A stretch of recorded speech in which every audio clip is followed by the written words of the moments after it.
Bismillahirrahmanirrahim. Alhamdulillah wassalatu wassalamu ala Rasulillah Sayyidina Maulana Muhammad bin Abdullah sallallahu alaihi wasallam wa ala alihi wa sahbihi mawala wa la hawla wa la quwwata illa billah. Sebentar lagi kita akan melaksanakan sholat Idul Adha. Sebentar lagi kita akan menyambut hari raya Idul Adha. Hari raya Idul Adha ini ya, di dalamnya kita juga ada syariat, yaitu menyembelih hewan kurban. Penyembelihan hewan kurban ini asal muasalnya yaitu ketika Nabi Ibrahim alaihissalam, ya, Nabi Ibrahim alaihissalam ini mempunyai putra yang bernama Nabi Ismail alaihissalam. Ketika Nabi Ismail alaihissalam ini masih usia anak-anak, masih usia lucu-lucunya, ya, lucu-lucunya.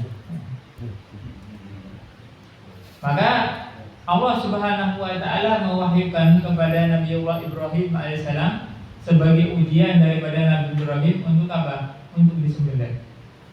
Dalam surat As-Saffat dikatakan bahwa apa? Nabi Ibrahim itu bermimpi, ya. Ketika bermimpi, kemudian setelah bangun daripada tidur, kemudian Nabi Ibrahim ya, mendatangi anaknya, kemudian berkata kepada anaknya, sebagaimana di dalam surat As-Saffat dikatakan bahwa apa? Ini ara fil manami anni adbahuka fanzur madza tara. Qala faf'al ma tu'mar satajiduni insyaallah minas sabirin. Wahai anakku, kata Nabi Ibrahim, saya itu bermimpi bahwa aku ini diperintahkan Allah Subhanahu wa taala untuk menyembelihmu. Kemudian apa pendapatmu? Kemudian Nabi Ismail alaihissalam menjawab, kerjakan apa yang sudah diperintah Allah Subhanahu wa taala kepada engkau, wahai Abah. Insyaallah saya menjadi orang yang sabar. Jadi Nabi Ibrahim itu diwahyukan oleh Allah Subhanahu wa taala itu melalui mimpi.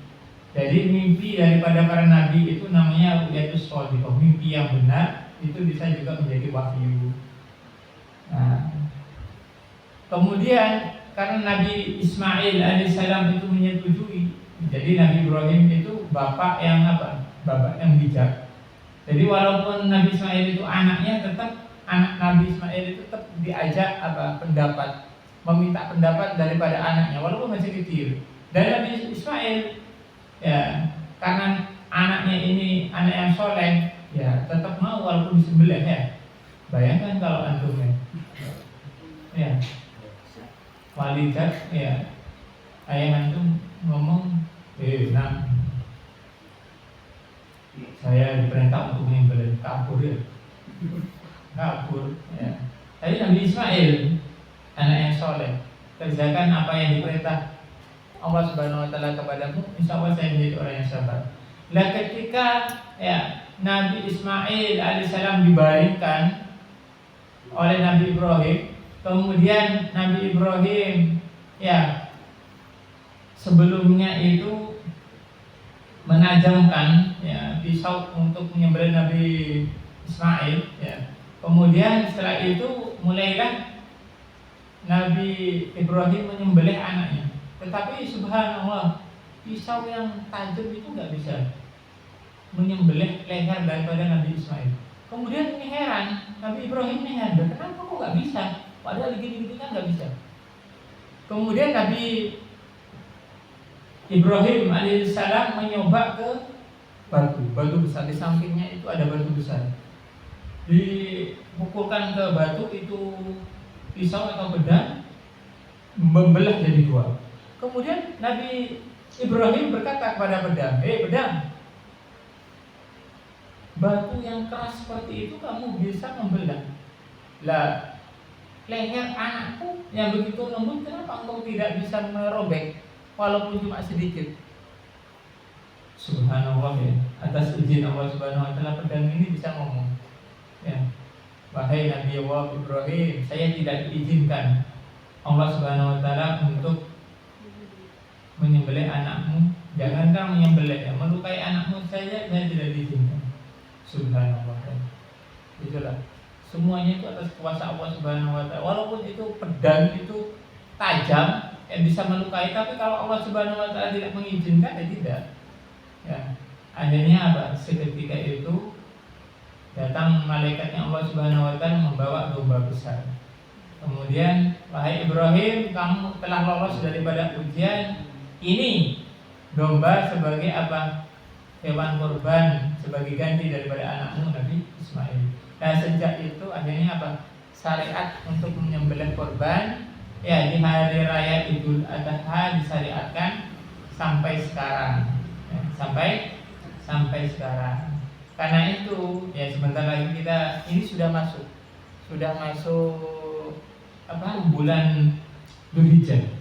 Bagi orang yang ingin berkorban ya itu disunahkan untuk tidak memotong kukunya. Bagi sahibul kurban ya tidak memotong kukunya atau tidak memotong rambut sampai nanti pelaksanaan penyembelihan hewan kurban.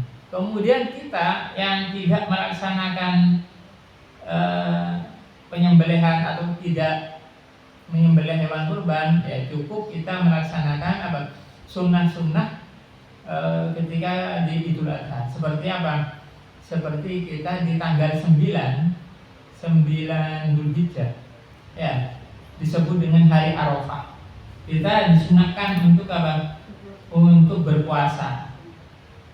Sebelum hari Arafah itu juga kita disunahkan tanggal 8 yaitu puasa tarwiyah ya tanggal 8-nya.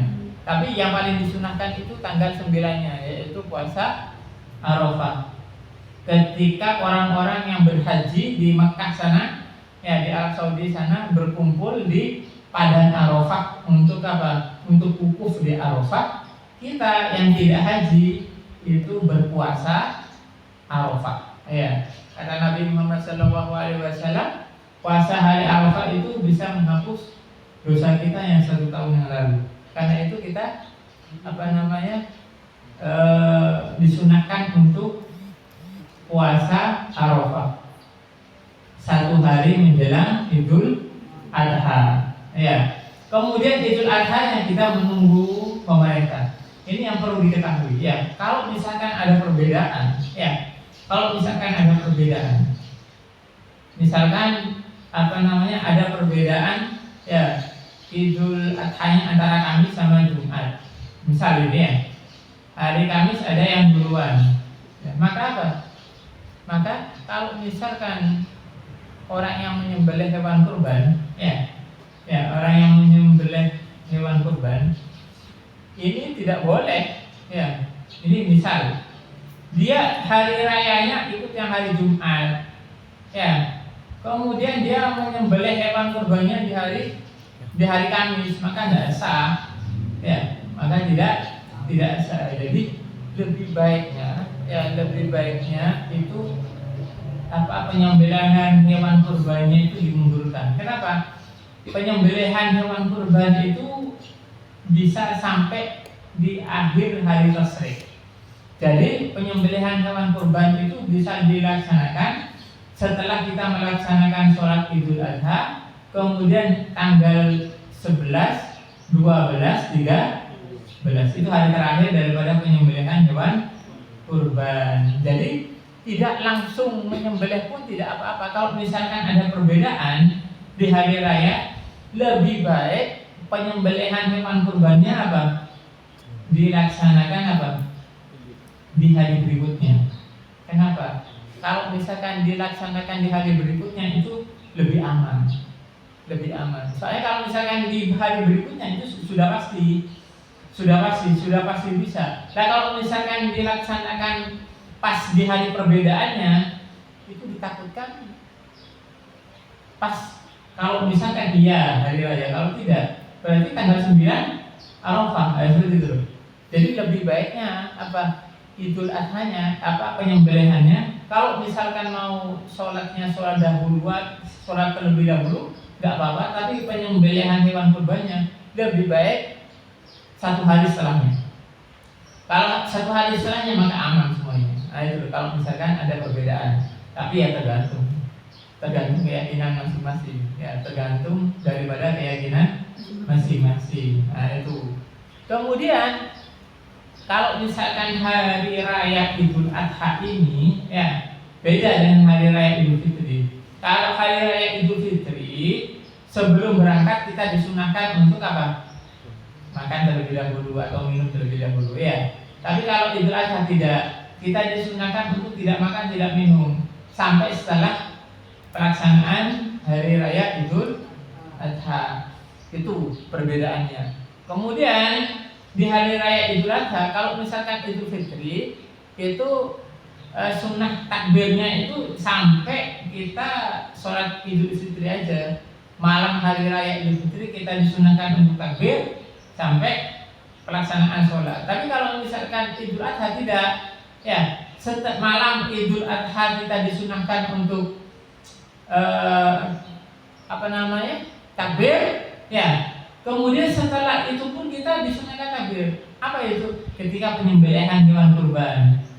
Jadi kita ini yang nonton, ya, yang nonton penyembelihan, kita disunahkan untuk membaca takbir. Allahu Akbar, Allahu Akbar, Allahu Akbar. Dikala ketika penyembelihan hewan kurban. Nah itu. Kemudian apa disunahkan? Setelah selesai sholat fardu, ya, setelah selesai sholat fardu sampai tanggal 13 hari tasyrik. Ini misal hari raya Idul Adha-nya itu hari Jumat, berarti hari tasyriknya apa? Sabtu, Ahad, Senin, sampai Senin sore setelah sholat fardu kita masih disunahkan untuk membaca takbir. Nah, itu ya. Jadi itu adalah untuk pelaksanaan Idul Adha. Jadi kalau misalkan yang mampu untuk Idul Adha, yang mampu bagi korban maka berkorban. Ya. Hukumnya apa? Hukumnya korban itu ada 3, ya. Hukumnya korban itu ada 3. Yang pertama apa? Sunnah kifayah. Sunnah kifayah itu kalau misalkan dalam satu keluarga, salah satu keluarganya itu sudah melaksanakan kurban, maka yang lain sudah gugur kesunahannya. Kemudian yang kedua sunnah ain muakkad per individu.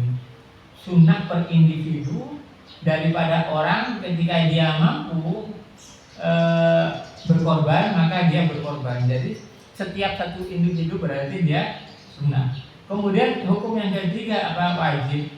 Wajib ini apa? Kalau misalkan dia bernadar atau menentukan hewan kurbannya itu wajib. Selain yang wajib, yang sunnah tadi bisa kalau hewan dagingnya itu bisa dimakan oleh sahibul kurban. Ya, sepertiganya misalkan untuk fakir miskin, sepertiganya untuk sedekah, sepertiganya bisa untuk konsumsi dia sendiri atau keluarganya.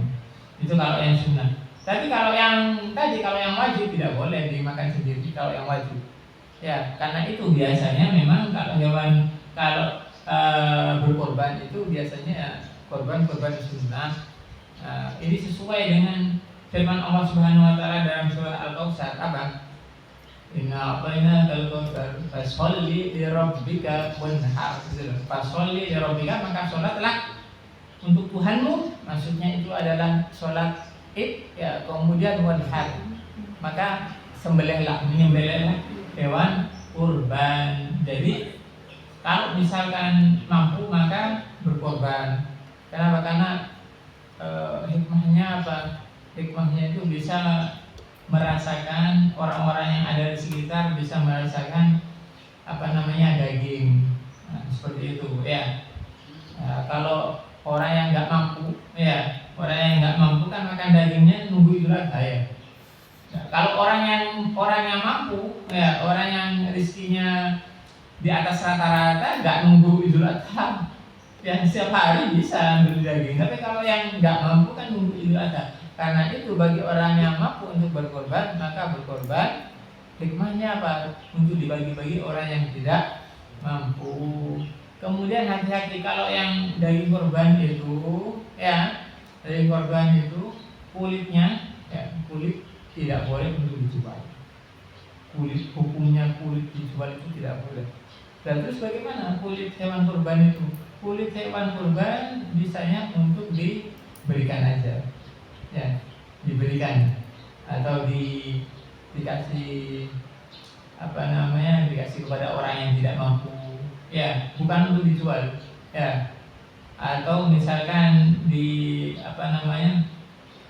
diambil sendiri bagi yang sehibul kurban, tidak apa-apa. Yang penting tidak dijual, ya, tidak dijual. Itu kalau misalkan tukang jagalnya gimana? Ya, tukang jagalnya itu berikan upah aja. Misalkan tukang jagalnya berikan upah, itu lebih amannya, seperti itu, ya. Kemudian untuk kulit itu tidak dijual, akan tetapi boleh untuk dikasih, seperti itu, ya. Itu adalah risalah untuk perayaan hari raya Idul Adha yang insya Allah besok kita akan kita akan merayakan, ya, insya Allah, ya. Daripada hari raya Idul Adha ini yang merupakan hari raya kedua daripada orang Islam, ya, yang sangat dianjurkan bagi kita. Dan malam hari raya itu adalah malam yang mana Allah Subhanahu wa Ta'ala mengabulkan doa kita. Karena itu di malam hari raya Idul Adha itu kita berdoa yang khusyuk, insya Allah doa-doa kita insya Allah dikabulkan oleh Allah Subhanahu wa Ta'ala. Kemudian kalau misalkan hewan kurban, kalau misalkan orang itu mau menyembelih hewan kurban, kalau misalkan sapi itu 7 orang, kalau kambing itu 1, ya. Jadi kalau misalkan lebih daripada 7, maka itu tidak boleh, ya. Ada seseorang dia itu sowan kepada Kiai Haji Bisri Samsuri, salah satu pendiri NU. Pak Yai, ini gimana ini? Saya itu punya 8 keluarga. Saya itu mau menyembelih hewan sapi. Itu boleh nggak? Oh, nggak boleh, kata beliau. Harus 7 orang, ya. Harus 7 orang, bukan 8. Kalau 8 berarti lebih. Oh, berarti nggak boleh, ya. Waktu kasihan itu yang 1 anak saya itu kalau misalkan lebih. Akhirnya pergi kepada Kiai Wahab Habsibullah, juga pendiri NU. Ini gimana ini Pak Yai? Ya, saya itu punya 8 keluarga, ya. Yang terakhir itu masih kecil, tapi saya ikutkan ke dalam kurban saya. Kemudian Kiai Wahab Habsibullah berkata, untuk korban sapi itu memang itu syariatnya. Dan kemudian bagaimana anak saya? Nah, kata Kiai Wahab Habsibullah, sapi itu kan besar, ya. Nanti akan menjadi tunggangan nanti orang yang korban nanti dari yaumul akhir. Lah kan yang menjadi tunggangan, ya, sapi itu kan tinggi besar. Kalau misalkan tunggangan itu repot nanti naiknya. Karena itu yang 1, anakmu yang 1 itu, yang ke-8 itu belikan kambing 1. Untuk apa? Untuk nanti kalau misalkan naik buat pijakan, ya, buat pijakan. Kambingnya kamu belikan, diniatkan untuk korban 1 anakmu itu. Yang 7 sisanya itu ya untuk keluargamu belikan sapi buat korban. Nah, fungsinya yang 1 kambing itu buat pijakan untuk naik ke sapi nanti kalau misalkan di akhirat, ketika nunggang, enak kan? Oh iya enak berarti. Dia udah tak beli 1 kambing nanti buat pijakan, ya Pak, ya. Iya. Nah, kalau seperti itu sah. Soalnya yang ke-8 tadi diberikan kambing 1, yang 7 keluarganya sapi 1. Nah, itu, ya. Jadi sama orang awam itu memang harus pintar-pintar memberikan keterangan, ya.